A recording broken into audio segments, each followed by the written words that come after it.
Hi കൂട്ടുകാരെ, നമ്മുടെ ചാനലിലോട്ട് എല്ലാവർക്കും സ്വാഗതം. നമ്മുടെ ചാനൽ കണ്ട് ഇഷ്ടപ്പെടാൻ തീർച്ചയായിട്ടും എല്ലാവരും എന്നെ ഒന്ന് സപ്പോർട്ട് ചെയ്യണേ. അപ്പോൾ നമ്മളിത് ഫസ്റ്റ് വീഡിയോ എന്ന് പറയുന്നത് നമ്മൾ ഹൽദി ഡ്രസ്സാണ് ചെയ്യാൻ പോകുന്നത്. അപ്പോൾ ഹൽദി ഡ്രസ്സിന് നമ്മൾ കാണിച്ചായിരുന്നു, ഇതാണ് നമ്മുടെ മെറ്റീരിയൽ എന്ന് പറയുന്നത്. അപ്പോൾ അടിഭാഗത്ത് നമ്മളൊരു നെറ്റ് എന്ന് പറയുമ്പോൾ നല്ല ഗ്ലേസിങ് നെറ്റാണ്, സാധാ നെറ്റല്ല. അപ്പോൾ നിങ്ങൾക്കത് വീഡിയോയിൽ എത്രത്തോളം കാണാൻ പറ്റുന്നുണ്ടെന്ന് എനിക്കറിയില്ല. അപ്പോൾ നമുക്ക് അത് എങ്ങനെയാണ് ഞാൻ സ്റ്റിച്ച് ചെയ്യുന്നുള്ളത് നിങ്ങൾക്ക് കണ്ടു നോക്കിയാൽ. അപ്പോൾ നമ്മൾ ഏകദേശം പ്രിൻസസ് കട്ട് മോഡൽ ചെയ്യാമെന്ന് വിചാരിച്ചാണ് ഇരിക്കുന്നത്. അപ്പോൾ നമുക്ക് വീഡിയോയിലോട്ട് പോകാം. അപ്പോൾ വീഡിയോ കണ്ട് ഇഷ്ടപ്പെടുന്ന തീർച്ചയായിട്ടും എല്ലാവരും എന്നെ ഒന്ന് സപ്പോർട്ട് ചെയ്യണം. അതുപോലെ തന്നെ നിങ്ങളുടെ വലിയ അഭിപ്രായങ്ങളും കമൻറ്റിലൂടെ പറയേണ്ടതാണ്. അപ്പോൾ തീർച്ചയായിട്ടും ഫൈനൽ ലുക്ക് കണ്ടിട്ട് നിങ്ങൾ കമൻറ്റൊക്കെ ചെയ്യണം, എങ്ങനെ ഉണ്ടെന്ന് പറയണം. അപ്പോൾ നമുക്ക് വീഡിയോയിലോട്ട് പോകാം. നെറ്റ് ആയതുകൊണ്ട് തന്നെ നമ്മൾ ആദ്യമേ ലൈനിങ്ങിലാണ് അടയാളപ്പെടുത്താൻ പോകുന്നത്. അപ്പോൾ ലൈനിങ് എന്ന് പറയുമ്പോൾ നമുക്ക് തീരെ വീതി കുറഞ്ഞ ലൈനിങ്ങാണ് കിട്ടിയത്. അതായത് പോളിസ്റ്റർ മെറ്റീരിയൽ നിങ്ങൾക്കറിയാമല്ലോ. അപ്പോൾ ആദ്യമേ തന്നെ നമ്മളത് ഒരു പീസ് കട്ട് ചെയ്തെടുത്തിട്ടുണ്ട്, രണ്ടായിട്ട് മടക്കിയിട്ടായിരുന്നു. വീണ്ടും അത് ഒന്നുകൂടെ നടുവേ മടക്കിയിട്ടതിന് ശേഷമാണ് നമ്മൾ അടയാളപ്പെടുത്തുന്നത്. ആദ്യമേ തന്നെ ഷോൾഡറാണ് അടയാളപ്പെടുത്തുന്നത്. ഷോൾഡർ നമ്മൾ 8 ഇഞ്ചാണ് മാർക്ക് ചെയ്യുന്നത്. 8 ഇഞ്ചിൽ നിന്ന് നേരെ താഴത്തോട്ട് നമ്മൾ കൈക്കുഴിയാണ് മാർക്ക് ചെയ്യുന്നത്. കൈക്കുഴി നമ്മൾ 7 ഇഞ്ചാണ് മാർക്ക് ചെയ്യുന്നത്. അപ്പോൾ നമ്മൾ തയ്ക്കുന്ന ഉടുപ്പിൻ്റെ ചെസ്റ്റ് അളവെന്ന് പറയുന്നത് 40 അതിനുശേഷം കൈക്കുഴി വരച്ചതിന് ശേഷം 1 ഇഞ്ച് ഇതുപോലെ മുകളിലോട്ട് വരച്ച് കൊടുത്തതിന് ശേഷം ഒരു കർവ് സ്കെയിൽ ഉപയോഗിച്ചോ ഇല്ല സാധാരണ രീതിയിൽ ഇതേ രീതിയിലൊന്ന് കുഴിച്ച് വരച്ച് കൊടുക്കണം. ഇനി നമ്മൾ അടുത്തത് ചെയ്യുന്നത് കഴുത്തിൻ്റെ ഇറക്കവും അതുപോലെ തന്നെ കഴുത്തിൻ്റെ വിരിവുമാണ്. ആദ്യമേ തന്നെ കഴുത്തിൻ്റെ വിരിവ് നമ്മൾ മാർക്ക് ചെയ്ത് കൊടുത്തത് 4.5 ഇഞ്ചാണ്. നല്ല വിരിവിൽ തയ്ക്കണമെന്നാണ് നമ്മളോട് പറഞ്ഞത്. അതുകൊണ്ട് നമ്മൾ 4.5 ഇഞ്ച് വെച്ച് കൊടുക്കുന്നുണ്ട്. കഴുത്തിറക്കം എന്ന് പറയുന്ന ഫ്രണ്ടിൽ നമ്മൾ 5 ഇഞ്ചും ബാക്കിൽ നമ്മൾ 4 ഇഞ്ചുമാണ് കൊടുക്കുന്നത്. ഫ്രണ്ടിലും ബാക്കിലും നമ്മൾ റൗണ്ട് നെക്കാണ് വെച്ച് കൊടുക്കുന്നത്. അതൊക്കെ നിങ്ങൾക്ക് ഓരോരുത്തർക്ക് ഇഷ്ടത്തിന് ചെയ്യാവുന്നതാണ്. അപ്പോൾ ഞാൻ ഇന്നിവിടെ റൗണ്ട് നെക്കാണ് വെച്ച് കൊടുക്കുന്നത്. അപ്പോൾ ജസ്റ്റ് അത് നിങ്ങൾക്ക് റൗണ്ടിൽ വരച്ച് കൊടുക്കാം, ഇല്ലെങ്കിൽ കർവ് സ്കെയിൽ ഉപയോഗിച്ചാണെങ്കിൽ വെച്ച് കൊടുക്കാം. നമ്മൾ ചെസ്റ്റ് അളവ് എടുത്തു. ചെസ്റ്റ് അളവ് 40 പറഞ്ഞു. അതിനെ 4 നമ്മൾ ഭാഗിച്ചപ്പോൾ 10 ഇഞ്ച് കിട്ടി. അതിൻ്റെ കൂടെ എക്സ്ട്രാ നമ്മൾ 2 ഇഞ്ചും കൂടെ കൂട്ടി എടുത്തിട്ടുണ്ട്. അതൊക്കെ നിങ്ങൾക്ക് ഓപ്ഷനിലാണ്. 2 ഇഞ്ച് എടുത്തില്ലെങ്കിലും കുഴപ്പമില്ല, 1.5 ഇഞ്ചാണേലും മതി. യോക്കിൻ്റെ ഇറക്കം എന്ന് പറയുന്നത് 14 ഇഞ്ചാണ് നമ്മളോട് പറഞ്ഞേക്കുന്നത്. അപ്പോൾ തയ്യൽ തുമ്പൊക്കെ കൂട്ടി നമ്മളൊരു 15 ഇഞ്ചാണ് മാർക്ക് ചെയ്ത് കൊടുക്കുന്നത്. അതിനുശേഷം കർവ് സ്കെയിൽ ഉപയോഗിച്ച് നമുക്ക് കഴുത്ത് വരച്ച് കൊടുക്കാം. ഫ്രണ്ടിലും ബാക്കിലും 2 അളവായതുകൊണ്ടാണ് ഞാൻ നിങ്ങൾക്കിത് കറക്റ്റായിട്ട് തന്നെ വരച്ച് കാണിച്ചു തരുന്നത്. കഴുത്ത് മാർക്ക് ചെയ്തതിന് ശേഷം നമ്മൾ ടേപ്പ് ഇതുപോലെ ആ യോക്കിൻ്റെ ഏറ്റവും ഇറക്കം മാർക്ക് ചെയ്ത പോയിന്റിൽ നിന്ന് ഇതുപോലെ വെച്ച് കൊടുത്ത ശേഷം 4 ഇഞ്ച് മാർക്ക് ചെയ്യണം. അതിനുശേഷം ടേപ്പ് ഇതുപോലെ ഷോൾഡറിൻ്റെ ഭാഗത്ത് വെച്ച് കൊടുത്തതിന് ശേഷം ഒരു 10 ഇഞ്ച് മാർക്ക് ചെയ്യണം. അപ്പോൾ എന്തിനാണ് ആ 10 ഇഞ്ച് മാർക്ക് ചെയ്യുന്നതെന്ന് വെച്ചിട്ടുണ്ടെങ്കിൽ ഫ്രണ്ട് ഭാഗത്ത് നമുക്ക് ഷേപ്പ് കിട്ടാൻ വേണ്ടിയിട്ടാണ് നമ്മൾ ആ 10 ഇഞ്ച് മാർക്ക് ചെയ്യുന്നത്. ആ 10 ഇഞ്ച് മാർക്ക് ചെയ്ത പോയിന്റിൽ നിന്ന് നമ്മൾ 4 ഇഞ്ച് മാർക്ക് ചെയ്തല്ലോ ആദ്യമേ, ആ പോയിന്റിലോട്ട് ഇതുപോലെ ഒന്ന് നേരെ വരച്ച് കൊടുക്കണം. അതിനുശേഷം നമ്മൾ 4 ഇഞ്ച് മാർക്ക് ചെയ്ത ആ പോയിന്റിൽ നിന്ന് 2 ഇഞ്ച് കൂട്ടി വലത്തോട്ട് മാർക്ക് ചെയ്ത് കൊടുക്കണം. അത് കഴിയുമ്പോഴത്തേക്ക് നമ്മുടെ കൈക്കുഴിയുടെ ഭാഗത്തു നിന്ന് ഒരു 1/2 ഇഞ്ച് മുകളിലോട്ട് കയറ്റി മാർക്ക് ചെയ്യണം. ആ മാർക്കിങ് ഇതുപോലെ നിങ്ങൾ 10 ഇഞ്ച് മാർക്ക് ചെയ്ത ആ പോയിന്റിലോട്ട് ഇതുപോലെ ചെരിച്ച് കറക്റ്റ് ഷേപ്പിന് തന്നെ നമ്മളൊന്ന് മാർക്ക് ചെയ്ത് കൊടുക്കണം. വീണ്ടും നമ്മൾ ആ 2 ഇഞ്ച് വലത്തോട്ട് കൂട്ടി മാർക്ക് ചെയ്ത ആ പോയിന്റിൽ നിന്നും ഇതുപോലെ ഒന്ന് കറക്റ്റ് മാർക്ക് ചെയ്ത് കൊടുക്കണം. അപ്പോൾ നിങ്ങൾ ചെയ്യുമ്പോൾ എല്ലാം ഷേപ്പിന് തന്നെ വരയ്ക്കാനായിട്ട് ശ്രദ്ധിക്കണം. നമ്മൾ കട്ട് ചെയ്യുന്നതാണ് ഏറ്റവും മെയിനായിട്ട് ശ്രദ്ധിക്കേണ്ടത്. അതിനുശേഷം ആ അളവിൽ തന്നെ നമുക്ക് തയ്ച്ചെടുത്താൽ മതിയല്ലോ. അപ്പോൾ അതാണ് നിങ്ങൾ കൂടുതലായിട്ട് ശ്രദ്ധിക്കേണ്ട കാര്യം. അടുത്തത് വേസ്റ്റ് അളവാണ്. വേസ്റ്റ് അളവ് 32 അതിനെ 4 ഭാഗിച്ച് കഴിഞ്ഞപ്പോൾ 8 ഇഞ്ചാണ് മാർക്ക് ചെയ്ത് കൊടുക്കുന്നത്. 8 ഇഞ്ചിൻ്റെ കൂടെ ലൂസിന് വേണ്ടിയിട്ട് 1.5 ഇഞ്ചോ 2 ഇഞ്ചോ ഒക്കെ നമുക്ക് കൊടുക്കാം. ഞാനിവിടെ 2 ഇഞ്ചാണ് കൊടുക്കുന്നത്. അതെൻ്റെ താല്പര്യത്തിന് വേണ്ടി മാത്രമാണ്, നിങ്ങൾക്ക് ഇഷ്ടം പോലെ ചെയ്യാവുന്നതാണ്. അതിനുശേഷം കൂട്ടി ഒരു എക്സ്ട്രാ 2 ഇഞ്ചും കൂടെ എടുക്കണം. എന്തിനാന്ന് വെച്ചിട്ടുണ്ടെങ്കിൽ നമ്മളവിടെ 2 ഇഞ്ച് നമ്മളവിടെ ഒരു ടക്കിന് വേണ്ടി പോകുന്നതുകൊണ്ട് അപ്പോൾ കൂട്ടി അത് കട്ട് ചെയ്ത് പോകുന്നതാണ്. അപ്പോൾ അതും കൂടെ കൂട്ടി നമ്മൾ 2 ഇഞ്ച് മാർക്ക് ചെയ്ത് കൊടുക്കണം. അതുപോലെ തന്നെ മുകൾ ഭാഗത്ത് ഒരു 1 ഇഞ്ചോ 1/2 ഇഞ്ചോ രീതിയിൽ നമ്മൾ ഇതുപോലെ ഒന്ന് കൂട്ടിയെടുക്കണം. കാരണം നമ്മളവിടെ അടിപ്പിന് പോകുന്നത് കൊണ്ടാണ്, തയ്യൽ തുമ്പായിട്ട് ഒരു 1/2 ഇഞ്ചോ 1 ഇഞ്ച് പോകുന്നതുകൊണ്ടാണ് നമ്മളങ്ങനെ കൂട്ടിയെടുത്തേക്കുന്നത്. അതിനുശേഷം സൈഡിൽ ഇതുപോലെ നമ്മളൊന്ന് നേരെ വരച്ച് കൊടുക്കുക. അതായത് ജോയിൻ ചെയ്യണം. നമ്മൾ താഴ്ഭാഗത്ത് മാർക്ക് ചെയ്ത് മുകൾ ഭാഗത്ത് മാർക്ക് ചെയ്ത പോയിന്റുകൾ തമ്മിൽ. അതിനുശേഷം ഇതുപോലെ 1 ഇഞ്ച് നിങ്ങൾ ടേപ്പിൽ മാർക്ക് ചെയ്ത് കൊടുത്തതിന് ശേഷം ഞാനിത് ഈ കാണിക്കുന്നത് പോലെ നിങ്ങൾ സ്കെയിൽ ഉപയോഗിച്ചതിന് ശേഷം ഇതുപോലെ ഒന്ന് ചെരിച്ച് മാർക്ക് ചെയ്യണം. എന്തിനാണ് ഇങ്ങനെ ചെയ്യുന്നതെന്ന് വെച്ചിട്ടുണ്ടെങ്കിൽ ഇങ്ങനെ നമ്മൾ കട്ട് ചെയ്ത് കളയുമ്പോൾ നമുക്ക് കറക്റ്റ് ഷേപ്പിന് തന്നെ നമുക്ക് ഫ്രണ്ട് ഭാഗവും ബാക്ക് ഭാഗവും കിട്ടുന്നതാണ്. ഇനി നമ്മളത് ഫ്രണ്ടിലും ബാക്ക് പീസ് ഒരുമിച്ച് വെച്ചിട്ടാണ് നമ്മൾ കട്ട് ചെയ്ത് ആദ്യമേ ബാക്ക് പീസ് കട്ട് ചെയ്ത് മാറ്റിയതിന് ശേഷം മാത്രമാണ് ഫ്രണ്ട് പീസ് കട്ട് ചെയ്യാൻ പാടുള്ളൂ. കണ്ടില്ല? അപ്പോൾ കട്ട് ചെയ്തെടുക്കുമ്പോൾ നമുക്ക് ഇതേ രീതിയിലാണ് കിട്ടുന്നത്. അപ്പോൾ നമ്മളിവിടെ കഴുത്ത് കട്ട് ചെയ്ത് കളഞ്ഞിട്ടുണ്ട്. ഇനി നമ്മൾ ഈ കട്ട് ചെയ്ത പീസ് നമ്മുടെ മെയിൻ ക്ലോത്തിൻ്റെ മുകളിലോട്ട് വെച്ച് കൊടുത്തതിന് ശേഷം കറക്റ്റ് ഷേപ്പിന് ഇതുപോലെ മുട്ട് സൂചിയൊക്കെ പിൻ ചെയ്ത് വെച്ചതിന് ശേഷം നമുക്കത് കട്ട് ചെയ്ത് എടുക്കാവുന്നതാണ്. അപ്പോൾ ഇങ്ങനെ ചെയ്യുമ്പോൾ നിങ്ങൾക്ക് എളുപ്പത്തിൽ തന്നെ കട്ട് ചെയ്തെടുക്കാനായിട്ടും തുണി ലാഭിക്കുകയും ചെയ്യാം. അപ്പോൾ നമ്മൾ ഫ്രണ്ട് പീസ് കട്ട് ചെയ്തിട്ടുണ്ട്. ഇതേ രീതിയിൽ തന്നെ നമ്മൾ ബാക്ക് പീസും കട്ട് ചെയ്തെടുത്തിട്ടുണ്ട്. ഇനി അടുത്ത നമ്മൾ സ്ലീവ് കട്ട് ചെയ്യാനായിട്ടാണ് പോകുന്നത്. അപ്പോൾ സ്ലീവ് കട്ട് ചെയ്യാനായിട്ട് നമ്മൾ ആദ്യമേ രണ്ടായിട്ട് മടക്കിയിട്ടു, വീണ്ടും അതിനെ ഒന്നുകൂടെ മടക്കിയിട്ടു. അപ്പോൾ അങ്ങനെ മടക്കിയിട്ട തുണിയുടെ വിരിവെന്ന് പറയുന്നത് 11 ഇഞ്ചാണ് നമ്മൾ എടുത്തേക്കുന്നത്. അതുപോലെ സ്ലീവിൻ്റെ ഇറക്കം എന്ന് പറയുന്നത് 12.5 ഇഞ്ചാണ്. അപ്പോൾ 12.5 ഇഞ്ചിൽ നിന്ന് നമ്മൾ അടിഭാഗം മടക്കി അടിക്കുന്നുണ്ട്. അതുപോലെ തന്നെ മുകൾ ഭാഗം നമ്മൾ ഷോൾഡറുമായിട്ട് കൂട്ടി അടിക്കുമ്പോൾ 1/2 ഇഞ്ച് പോകും. അപ്പോൾ അതൊക്കെ നോക്കിയിട്ട് വേണം നിങ്ങൾ സ്ലീവിൻ്റെ ഇറക്കം മാർക്ക് ചെയ്യാനായിട്ട്. അതിനുശേഷം ഈ സൈഡിൽ നിന്ന് നമ്മൾ താഴത്തോട്ട് ഒരു 3 ഇഞ്ച് മാർക്ക് ചെയ്ത് കൊടുക്കണം. ആ 3 ഇഞ്ചിൽ നിന്ന് ഇതുപോലെ ചെരിച്ച് മാർക്ക് ചെയ്ത് കൊടുക്കണം.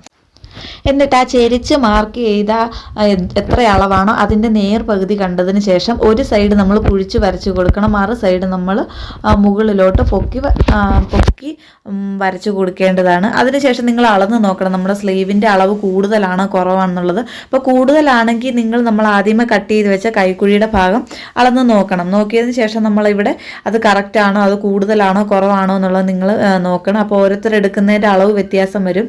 അപ്പോൾ ഇതിലിപ്പം ഞാൻ എടുത്തത് കുറച്ച് കൂടുതലാണ്, അതുകൊണ്ട് തന്നെ നമ്മൾ ആദ്യമേ കൈക്കുഴിയുടെ അളവെടുത്ത് നോക്കിയതിന് ശേഷം നമുക്ക് അത്രയും ആവശ്യമില്ല. കണ്ടില്ലേ, ഇതേ രീതി നിങ്ങൾ അളന്ന് നോക്കണം. കണ്ടില്ലേ, അപ്പം നമുക്കിവിടെ 9 ആവശ്യമുള്ളൂ. അപ്പം നിങ്ങൾ എടുക്കുമ്പോൾ കുറച്ച് 9-നെക്കാട്ടിൽ 9.5 ഇല്ലേ 10.5 അങ്ങനെ ഇച്ചിരി 1 ഇഞ്ചോ 1.5 ഇഞ്ചൊക്കെ കൂട്ടിയെടുക്കുകയാണെങ്കിൽ കുറച്ചും കൂടെ നല്ലതായിരിക്കും. അപ്പം നമ്മളിവിടെ ഒരു 1.5 ഇഞ്ച് കൂട്ടിയാണ് മാർക്ക് ചെയ്ത് കൊടുക്കുന്നത്. കണ്ടില്ല, അപ്പോൾ നമ്മൾ 9 വരെ 11 ഇഞ്ച് മാർക്ക് ചെയ്ത് കൊടുത്തിട്ടുണ്ട്. അതിനുശേഷം ആ 11 ഇഞ്ചിൻ്റെ നേർപകുതിയായ 5.5 ഇഞ്ച് നിങ്ങൾ മാർക്ക് ചെയ്ത് കൊടുത്തതിന് ശേഷം വീണ്ടും നമ്മളത് കറക്റ്റായിട്ട് തന്നെ ഇതേ രീതിയിൽ തന്നെ നിങ്ങൾ ചെയ്തെടുക്കാനാണ്. അപ്പോൾ നിങ്ങൾക്ക് എന്തെങ്കിലും സംശയം തോന്നുവാണെങ്കിൽ നമ്മൾ ആദ്യമേ കട്ട് ചെയ്ത് വെച്ചത് അളവ് നോക്കിയിട്ട് നിങ്ങൾക്ക് സ്റ്റിച്ച് ചെയ്താൽ മതിയായിരിക്കും. അപ്പോൾ അറിയില്ലാത്തവർക്ക് വേണ്ടിയിട്ടാണ് ഞാൻ ഡീറ്റെയിൽ ആയിട്ട് പറഞ്ഞു തരുന്നത്. അതിനുശേഷം നമ്മളിനി നമ്മൾ കൈയുടെ വണ്ണമേറ്റവും അടിഭാഗത്ത് നമ്മൾ മാർക്ക് ചെയ്തായിരുന്നു. അതായത് നമ്മൾ 6 ഇഞ്ചാണ് മാർക്ക് ചെയ്ത്, അതിൻ്റെ കൂടെ എക്സ്ട്രാ 1 ഇഞ്ചും കൂടെ കൂട്ടി 7 ഇഞ്ച് മാർക്ക് ചെയ്തു. ആ പോയിന്റിലോട്ടാണ് നമ്മൾ ഇതുപോലെ ചെരിച്ച് മാർക്ക് ചെയ്ത് കൊടുത്ത് എന്നിട്ട് അത് നമ്മൾ കട്ട് ചെയ്തെടുത്തു. പിന്നെ ലൈനിങ് നമ്മുടെ നല്ല തുണിയുടെ മുകളിലോട്ട് വെച്ച് കൊടുത്തതിന് ശേഷം അത് നമ്മൾ കറക്റ്റ് ലെവലിന് തന്നെ കട്ട് ചെയ്തെടുത്തിട്ടുണ്ട്. ഇനി അടുത്തത് നമ്മൾ സ്കേർട്ടിൻ്റെ പാർട്ടാണ് നമ്മൾ കട്ട് ചെയ്യാൻ പോകുന്നത്. അപ്പോൾ ഇതാണ് നമ്മുടെ ഗ്ലേസിങ് ആയിട്ടുള്ള നെറ്റ്. അപ്പോൾ നമ്മൾ അംബർല രീതിയിൽ കട്ട് ചെയ്യാനായിട്ടാണ് പോകുന്നത്. അപ്പോൾ ആദ്യമേ നമ്മൾ തുണി 2 മടക്കി വീണ്ടും നമ്മൾ ഒന്നുകൂടെ മടക്കുന്നുണ്ട്. ടോട്ടൽ നമ്മളത് മടക്കി വരുമ്പോഴത്തേക്ക് 4 മടക്കുന്നത്. അപ്പം 4 മടക്കിയിട്ട് ആ തുണീനെ നമ്മൾ വീണ്ടും കോണോട് കോൺ ചേർത്ത് മടക്കുമ്പോൾ അത് 8 ഇരിക്കുന്നത്. അപ്പം നമ്മളെ വേസ്റ്റ് അളവ് എത്രയാണോ അതിൻ്റെ കൂടെ നമ്മളൊരു വേസ്റ്റ് അളവിന് 8 നമ്മൾ ഭാഗിക്കണം. അതിൻ്റെ കൂടെ എക്സ്ട്രാ നമ്മൾ 1 ഇഞ്ചോ 1.5 ഇഞ്ചോ നിങ്ങൾക്ക് കൂട്ടിയെടുക്കാവുന്നതാണ്. കണ്ടില്ല, അപ്പോൾ ഇപ്പോൾ നമ്മൾ 4 മടക്കിയിട്ടിട്ടുണ്ട്. ഇനി നമ്മളത് കോണോട് കോൺ ചേർത്ത് മടക്കിയിടാം. അപ്പം നമ്മുടെ വേസ്റ്റ് അളവ് എത്രയാണോ അതിൻ്റെ 4/1 കാണണം. അപ്പം നമ്മളിവിടെ വേസ്റ്റ് അളവെന്ന് പറയുന്നത് 4 നമ്മളത് 1 ഇഞ്ചും കൂടെ കൂട്ടി 5 ഇഞ്ചാണ് നമ്മൾ ഇതുപോലെ മാർക്ക് ചെയ്ത് കൊടുക്കുന്നത്. അതിനുശേഷം നമ്മൾ ഇറക്കമാണ് മാർക്ക് ചെയ്ത് കൊടുക്കുന്നത്. അപ്പോൾ ചോക്കിൻ്റെ മാർക്കിങ് കുറച്ച് കാണാനായിട്ട് ബുദ്ധിമുട്ടുണ്ട്. അപ്പോൾ നിങ്ങൾക്ക് എന്തെങ്കിലും സംശയം ഉണ്ടെങ്കിൽ കമൻറ്റ് ചെയ്താൽ മതി, ഞാൻ നിങ്ങൾക്ക് പറഞ്ഞു തരുന്നതാണ്. അപ്പോൾ കറക്റ്റായിട്ട് ഇതുപോലെ തന്നെ നമ്മൾ വെച്ച് കണ്ടില്ലേ, അപ്പോൾ മാർക്ക് ചെയ്ത് ഞാൻ ഡീറ്റെയിൽ ആയിട്ട് ഒന്നും കൂടെ കാണിച്ചു തരുന്നുണ്ട്. അപ്പോൾ കറക്റ്റായിട്ട് നമ്മൾ താഴത്തോട്ട് കറക്റ്റ് അളവിൽ തന്നെ എല്ലാ ചുറ്റിനും എടുക്കുന്ന ഒരേ അളവാണെന്ന് ശ്രദ്ധിക്കണം, ഇല്ലെങ്കിൽ കയറി ഇറങ്ങിയും പോകും. ഇനി നമുക്കിത് കട്ട് ചെയ്തും കൂടെ എടുക്കാവുന്നതാണ്. അപ്പോൾ ലൈനിങ് കട്ട് ചെയ്യുന്ന ഞാൻ കാണിക്കുന്നില്ല. അത് നിങ്ങൾക്ക് ഒന്നെങ്കിൽ അംബർല രീതിയിൽ കട്ട് ചെയ്യാം, ഇല്ലെങ്കിൽ എത്രയാണോ നിങ്ങളുടെ കയ്യിലുള്ള തുണി അതിൻ്റെ അളവനുസരിച്ച് നിങ്ങൾക്ക് ലൈൻ രീതിയിലൊക്കെ കട്ട് ചെയ്തെടുക്കാവുന്നതാണ്. കണ്ടില്ല, അപ്പോൾ കട്ട് ചെയ്തെടുക്കുമ്പോൾ നമുക്ക് കണ്ടില്ല കറക്റ്റ് റൗണ്ടിൽ ഒരുപാട് വലുതാകാതെ എങ്കിൽ ഒരുപാട് ചെറുതാകാതെ നമുക്ക് കറക്റ്റായിട്ട് തന്നെ കിട്ടിയിട്ടുണ്ട്. ഇനി നമ്മൾ ലൈനിങ്ങും നമ്മുടെ മെയിൻ തുണിയും വെച്ച് കൊടുത്തതിന് ശേഷം നമ്മൾ യോക്ക് തയ്ക്കാനായിട്ട് പോവുകയാണ്. അപ്പോൾ ചുറ്റിനും നമ്മൾ തയ്ച്ചെടുത്തതിന് ശേഷം നമ്മൾ ബാക്കിയൊക്കെ ചെയ്യുവാണെങ്കിൽ നിങ്ങൾക്ക് കുറച്ചും കൂടെ എളുപ്പമായിരിക്കും. അപ്പോൾ നമ്മൾ ലൈനിങ് കറക്റ്റ് കട്ട് ചെയ്തെടുത്തിട്ടുണ്ട്. ഇനി നമ്മൾ ക്യാൻവാസ് ആണ് കഴുത്തിന് വെച്ച് കൊടുക്കുന്നത്. അപ്പോൾ നമ്മളൊരു ലൈനിങ് ക്ലോത്തെ തന്നെ ക്യാൻവാസ് കറക്റ്റ് ഷേപ്പിന് കട്ട് ചെയ്തെടുത്തിട്ടുണ്ട്. അപ്പോൾ അതൊക്കെ കട്ട് ചെയ്യാൻ അറിയാമെന്ന് ഞാൻ വിചാരിക്കും. അറിയത്തില്ലാത്തവരാണ് കമൻറ്റ് ചെയ്താൽ മതി, നിങ്ങൾക്ക് ആർക്കെങ്കിലും അറിയണമെന്നുണ്ടെങ്കിൽ. ഇനി നമുക്കത് വെച്ച് കൊടുത്തതിന് ശേഷം തയ്ച്ചെടുക്കാനാണ്. അപ്പോൾ തയ്ക്കുന്ന വീഡിയോ ഞാൻ ഡീറ്റെയിൽ ആയിട്ട് ഇട്ടിട്ടില്ല. അപ്പോൾ നമ്മൾ അടിച്ചത് മറിച്ചെടുത്തിട്ടുണ്ട്. അപ്പോൾ ഇതേ രീതിയിലാണ് നമ്മുടെ പുറകിലെ ഭാഗം കിട്ടുന്നത്.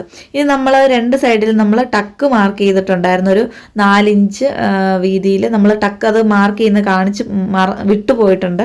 അതുകൊണ്ടാണ് ഞാൻ വീണ്ടും നിങ്ങൾക്ക് കാണിച്ചു തരുന്നത്. അപ്പോൾ 4 ഇഞ്ച് ഇതുപോലെ നമ്മൾ മാർക്ക് ചെയ്തതിന് ശേഷം 4 ഇഞ്ചിൽ നിന്ന് മുകളിലോട്ട് ഒരു 5 ഇഞ്ച് മാർക്ക് ചെയ്ത് കൊടുക്കണം. അപ്പോൾ 2 സൈഡിലും ഒരുപോലെ തന്നെ മാർക്ക് ചെയ്ത് കൊടുക്കണം. അതിനുശേഷം ഒരു 1/2 ഇഞ്ച് വീതിയിൽ നമ്മൾ മുകളിലോട്ട് കയറ്റി അടിച്ചു കൊടുക്കേണ്ട. അപ്പോൾ മുകളിലോട്ട് വരുമ്പോഴത്തേക്ക് ആ 1/2 ഇഞ്ച് എന്ന് പറയുന്ന 1/4 ഇഞ്ച് അതിൻ്റെ താഴത്തോട്ട് നമ്മൾ നേർത്തായിട്ടാണ് അടിച്ചു കൊടുക്കേണ്ടത്. അപ്പോൾ 2 സൈഡിൽ നമ്മൾ മാർക്ക് ചെയ്തിട്ടുണ്ട്. അപ്പോൾ ഇതുപോലെ പിടിക്കണം, അതായത് കറക്റ്റ് ഒരു ലൈൻ മാത്രമാണ് ഞാൻ വരച്ചിട്ടുള്ളൂ. അതിനുശേഷം നമ്മൾ 1/2 ഇഞ്ച് മുകളിലോട്ട് വരുമ്പോൾ 1/4 ഇഞ്ച് അതിൻ്റെ മുകളിലോട്ട് വരുമ്പോൾ നേർത്ത് കറക്റ്റ് ഷാർപ്പായിട്ട് തന്നെ മുകൾ ഭാഗം ഇരിക്കണം. എങ്കിൽ മാത്രമാണ് നമ്മൾ ടക്ക് വൃത്തിയായിട്ടും അതുപോലെ തന്നെ ഷേപ്പിനും ഇരിക്കത്തുള്ളൂ. കണ്ടില്ലേ, ഇപ്പം നമ്മൾ കറക്റ്റായിട്ട് അടിച്ചെടുത്തിട്ടുണ്ട്. നിങ്ങൾക്ക് ഇതിൽ എന്തെങ്കിലും സംശയം ഉണ്ടെങ്കിൽ കമൻറ്റ് ചെയ്താൽ മതി, ഞാൻ നിങ്ങൾക്ക് പറഞ്ഞു തരുന്നതാണ്. ഫ്രണ്ട് ഭാഗവും നമ്മൾ ഇതുപോലെ തന്നെ, അതായത് ബാക്കിൽ നമ്മൾ എങ്ങനെയാണോ ക്യാൻവാസ് വെച്ച് കഴുത്ത് ചെയ്തത് അതുപോലെ തന്നെ ഫ്രണ്ടിൽ നമ്മൾ കഴുത്ത് അടിച്ച് മറിച്ചെടുക്കുകയാണ് ചെയ്യുന്നത്. അതിൻ്റെ ആ ഉൾഭാഗം വന്നിട്ട് നമ്മൾ കൈത്തയ്യൽ ചെയ്തെടുക്കുകയാണ് ചെയ്യുന്നത്. ഇനി നമുക്ക് ഈ 2 പീസും കൂടെ ജോയിൻ ചെയ്ത് കൊടുക്കുക. അപ്പോൾ അത് കൂട്ടിയടിക്കുമ്പോൾ ശ്രദ്ധിക്കണം, ഏറ്റവും അടിഭാഗത്ത് നിന്ന് വേണം തയ്ച്ച് തുടങ്ങാനായിട്ട്. ഞാൻ എപ്പോഴും പറയുന്നതാണ്, അടിഭാഗത്ത് തയ്ച്ച് തുടങ്ങിയെങ്കിൽ മാത്രമാണ് നമുക്ക് പെർഫെക്റ്റ് ആയിട്ട് കിട്ടത്തുള്ളൂ. എന്തെങ്കിലും നമ്മൾ വെട്ടിയതിൽ വേരിയേഷൻ ഉണ്ടെങ്കിൽ മുകൾ ഭാഗത്താണ് വരത്തുള്ളൂ. അത് നമ്മുടെ കൈക്കുഴിയുടെ ഭാഗം കുറച്ച് കുഴിച്ച് കട്ട് ചെയ്ത് കളയുമ്പോഴത്തേക്ക് നമുക്ക് നീറ്റായിട്ട് തന്നെ കിട്ടുന്നതാണ്. കണ്ടില്ല, അപ്പോൾ നമ്മൾ 2 സൈഡും നല്ല വൃത്തിയോടെ തന്നെ തയ്ച്ചെടുത്തിട്ടുണ്ട്. ഇനി നമുക്ക് ഷോൾഡർ കൂട്ടിയടിച്ച് കൊടുക്കാം. അപ്പോൾ ഷോൾഡർ കൂട്ടിയടിക്കുമ്പോൾ സാധാരണ നിലയിൽ നമുക്ക് തയ്യൽ തുമ്പ് കാണും. അപ്പം അതായത് അപ്പം ഇതേ രീതിയിൽ നിങ്ങൾ തയ്ച്ചെടുക്കുമ്പോൾ എങ്ങനെയാണ് തയ്യൽ തുമ്പ് ഇല്ലാതെ ചെയ്യാന്നുള്ളതാണ് ഞാൻ നിങ്ങൾക്ക് കാണിച്ചു തരുന്നത്. കണ്ടില്ല, അപ്പോൾ ഇതേ രീതിയിൽ നമ്മുടെ ക്യാൻവാസും ഒരുമിച്ച് പിടിക്കണം. നല്ല ഭാഗവും ഇതുപോലെ ഒരുമിച്ച് പിടിച്ച് നമ്മൾ 2 വട്ടവും തയ്ച്ചു കൊടുക്കണം. അപ്പോൾ അത് വിരിക്കുമ്പോൾ നമുക്ക് ഇതേ രീതിയിലാണ് കിട്ടുന്നത്. ഇനി ക്യാൻവാസിൻ്റെ ഭാഗം ഉള്ളിലോട്ട് മടക്കി കഴിയുമ്പോൾ കണ്ടില്ലേ, തയ്യൽ തുമ്പ് ഒരിക്കലും പുറത്തോട്ട് ചാടി വരത്തില്ല. അപ്പം അവിടെ തന്നെ നമുക്ക് നീറ്റായിട്ട് തന്നെ നമ്മുടെ കഴുത്ത് കിട്ടുന്നതാണ്.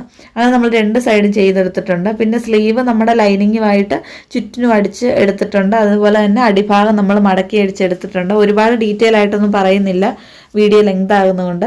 ഇനി ശ്രദ്ധിക്കേണ്ട ഒരു കാര്യം കൊണ്ട് ഫ്രണ്ട് ഭാഗത്ത് നമ്മൾ കുഴിച്ച് വരച്ച് കൊടുക്കാനായിട്ട് ശ്രദ്ധിക്കണം. അതിനുശേഷമാണ് നമ്മൾ കൂട്ടിയടിച്ച് കൊടുക്കാൻ പാടുള്ളൂ. ഇനി നമ്മൾ സ്കേർട്ടാണ് ചെയ്യുന്നത്. അപ്പം നെറ്റ് നമ്മൾ അംബർല രീതിയിലാണ് കട്ട് ചെയ്തേക്കുന്നത്. ഇനി നമ്മൾ ഇൻ്റർലോക്ക് ചെയ്യാനാണ് പോകുന്നത്. അപ്പോൾ ഇൻ്റർലോക്ക് ചെയ്യുന്നതൊക്കെ ഞാൻ ഇനി മുൻപ് ഡീറ്റെയിൽ ആയിട്ട് കാണിച്ചിട്ടുള്ളതുകൊണ്ട് കാണിക്കുന്നില്ല.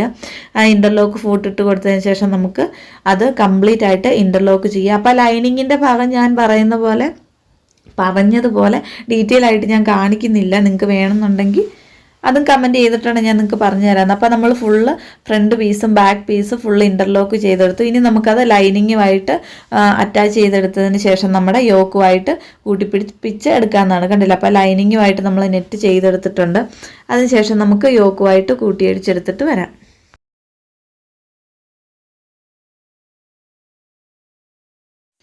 അങ്ങനെ യോക്ക് നമ്മൾ ബാക്ക് പീസും ഫ്രണ്ട് പീസിലും കൂട്ടിയടിച്ചെടുത്തിട്ടുണ്ട്. 2 വട്ടം അടിച്ചെടുക്കാനായിട്ട് ശ്രദ്ധിക്കണം. ഇനി നമ്മുടെ കൈവണ്ണോ ചെസ്റ്റ് വണ്ണോ വേസ്റ്റ് വണ്ണോ ഒക്കെ നോക്കിയതിന് ശേഷം കൂട്ടിയടിച്ചെടുക്കാം.